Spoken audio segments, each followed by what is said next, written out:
जुबानी जंग और उसके बाद तीखे वार, और इन सब के बीच इस बात की हुकूक की सत्ता में हम आ रहे हैं और सत्ता में आप नहीं आ रहे हैं।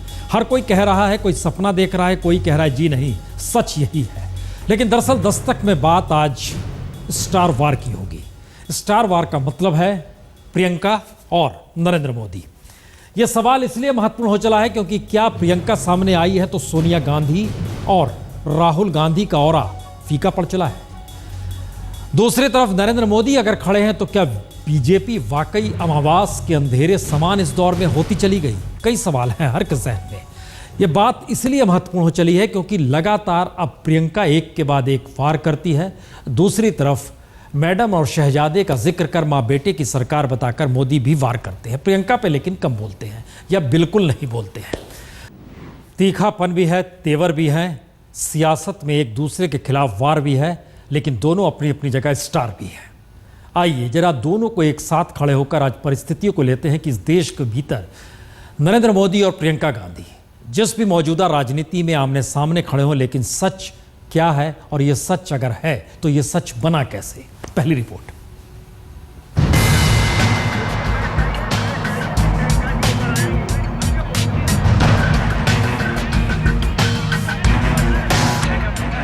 मौजूदा राजनीति के यही दो चेहरे हैं जो अपने अपने औरे को लेकर टकरा रहे हैं और दोनों का ही तिलिस्म बरकरार है, राजनीतिक तिलिस्म।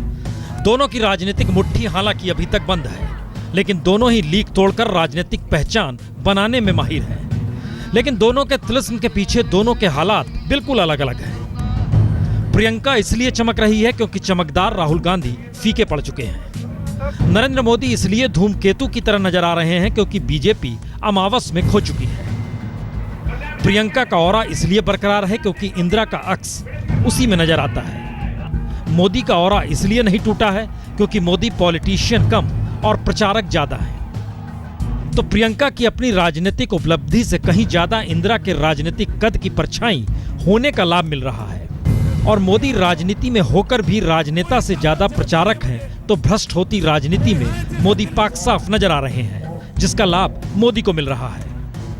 और दोनों मौजूदा राजनीति में अगर चमक रहे हैं या एक दूसरे को राजनीतिक चुनौती देने की स्थिति में आ खड़े हुए हैं, तो उसकी एक बड़ी वजह दोनों के वह हालात हैं जिसके दायरे में दोनों ही अभी तक पारंपरिक राजनीति के खिलाफ खड़े होते आए। लेकिन पहली बार दोनों आमने सामने हैं और दोनों के तौर तरीके ही एक दूसरे को चुनौती दे रहे हैं।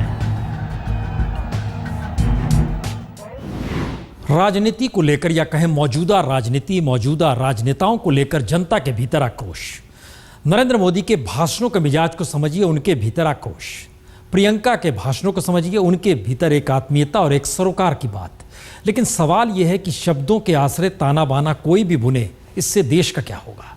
देश के सामने जो मुद्दे हैं उसको लेकर आपके पास कौन सी दृष्टि है, कौन सा नजरिया है? 6 करोड़ गुजराती का या रायबरेली और अमेठी तक सिमटे होने का? चलिए अब इन परिस्थितियों को टटोलते हैं। सबसे पहले नरेंद्र मोदी इस कद तक पहुंचे कैसे और ये कद उन्हें दिया किसने?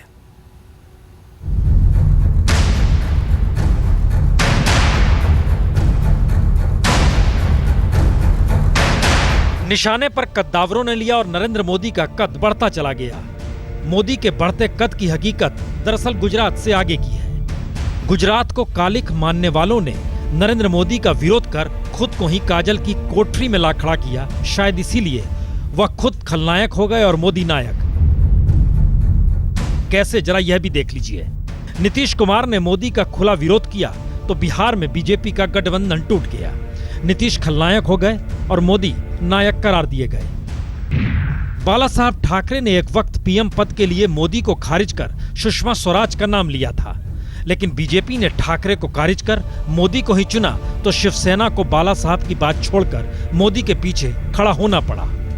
मोदी शिवसेना के भी नायक हो गए। छत्रपों की फौज में उड़ीसा के मुख्यमंत्री नवीन पटनायक हों या यूपी के छत्रप मुलायम सिंह यादव और मायावती, सभी ने मोदी को खारिज किया। और किसी ने मोदी को सांप्रदायिक करार दिया तो किसी ने दंगों का खलनायक। लेकिन मोदी के पीछे संघ परिवार या खड़ा हुआ तो फिर बीजेपी के वह धुरंधर भी झुक गए जो छत्रपों के आसरे खुद को सेकुलर बनाने में लगे थे। मोदी यहां भी नायक होकर निकले।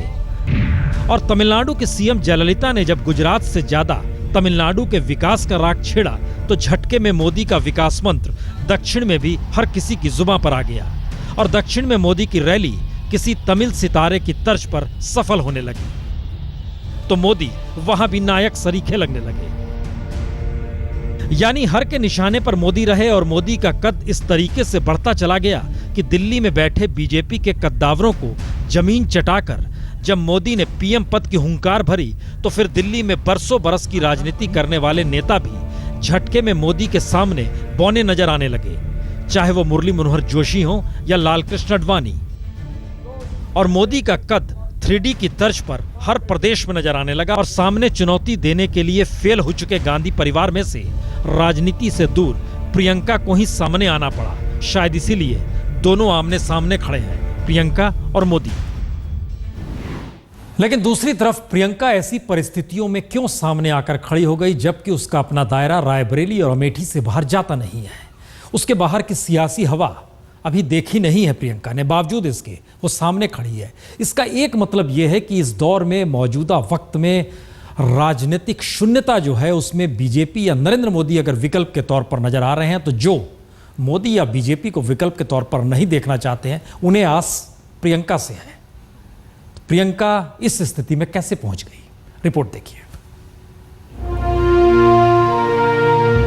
इंदिरा का अक्स प्रियंका में झलकता है तो प्रियंका की राजनीतिक परछाई कई गुना बड़ी दिखाई देने लगती है, खासकर तब जब राजनीतिक तौर पर सोनिया गांधी का राजनीतिक प्रयोग मनमोहन सिंह हर किसी को फेल दिखने लगा और राहुल गांधी का राजनीतिक मिजाज लड़कपन की कहानी को कहीं ज्यादा कहता हो।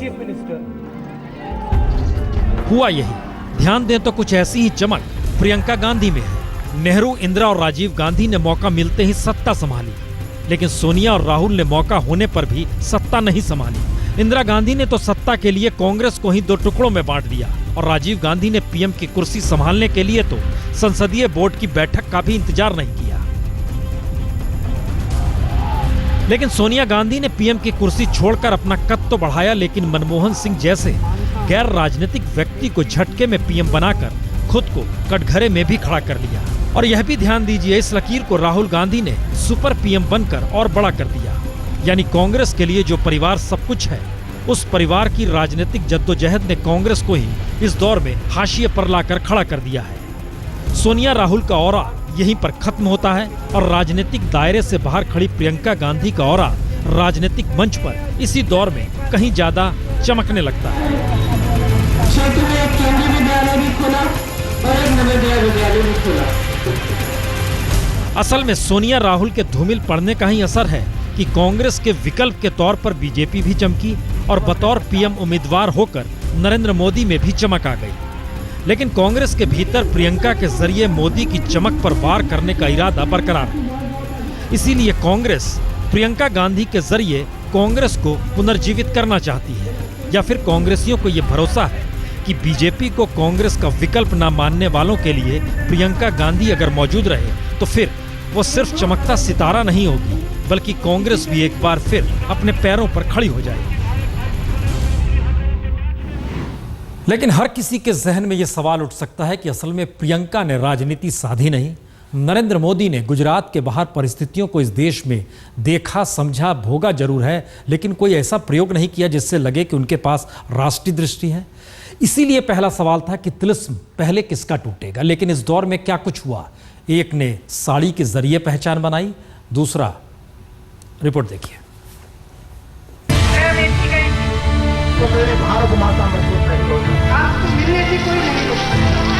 एक ने साड़ी बदली, दूसरे ने सदरी। रायबरेली से लेकर अमेठी तक प्रियंका ने सूती साड़ियां इस तर्ज पर पहनी और लगातार बदली कि इंदिरा गांधी का अक्स उसमें दिखाई देने लगा। और 3 महीने से लगातार 150 से ज्यादा रैलियां कर नरेंद्र मोदी ने जिस तरीके से रंग बिरंगी सदरी पहनी और लगातार बदली, उसने नरेंद्र मोदी के कपड़े प्रेम को भी जग जाहिर कर दिया। लुटियंस की दिल्ली में प्रियंका का फैशनेबल टच जग जाहिर है। जिस तरीके से प्रियंका दिल्ली में नजर आती है उसमें इंदिरा गांधी का कोई टच उसमें देखना मुश्किल है। लेकिन राजनीतिक जमीन पर प्रियंका इतना बदल जाती हैं जैसे किसी माहिर राजनेता की तर्ज पर आम जनता से उनके सरोकार पुराने हों। इसीलिए अपनी सादगी से ही प्रियंका मोदी पर सियासी वार करती है और उसकी गूंज भी हर किसी को सुनाई देती है। अरे शहजादे जी, आप यहां आए थे तो गुजरात के किसानों के मौत के संबंध में कुछ बोलते। आप आए थे तो किसानों के आंसू पोंछने का प्रयास करते। आप यहां पर गुजरात को गालियां देकर के चले गए। जनता सब समझती है, आपके गुजरात का मॉडल भी समझती है, जिसमें आपने कौड़ियों के दाम पे हजारों एकड़ जमीन अपने दोस्तों को दी। ये मां बेटे की सरकार का अहंकार। लेकिन मोदी के वार का तरीका बिल्कुल अलग है। प्रियंका अगर सरलता से वार करती हैं तो मोदी उत्साह और उल्लास के साथ और तीखे तरीके से। लेकिन सवाल सिर्फ ये नहीं है, वहाँ साड़ी बदली जा रही है, यहाँ पर सदरी। आदि बहाँ के कुर्ते को पहनने के शौकीन नरेंद्र मोदी ने गुजरात के सीएम की कुर्सी संभाली तो फैशन के तौर पर अपने कुर्ते को बाजार में लाकर खड़ा कर दिया। अब लगातार सदरी बदल बदल कर एक नई पहचान अपने राजनीतिक जीवन में उतार रहे हैं, क्योंकि उन्हें समझ में आ रहा है सदरी नेहरू के दौर से पहचान रही है, तो ऐसे में लाल किले पर तिरंगा फहराना है तो सदरी पहचान बननी चाहिए। लेकिन मुश्किल यह है कि प्रियंका का साड़ी बदलना हो या मोदी का सदरी बदलना, दोनों ने बार बार देश का ही जिक्र किया। लेकिन मुश्किल यह है कि दोनों ने देश के लिए किया क्या, यह एक अपने आप में सवाल भी है, दोनों को कटघरे में खड़ा भी करता है।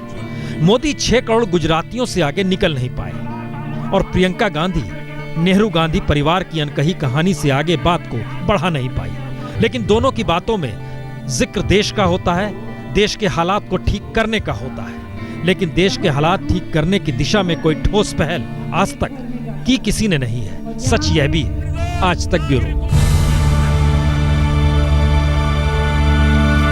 शायद इसीलिए हमें बार बार जुबानी जंग को ही सुनना पड़ता है। फिर सुन लीजिए।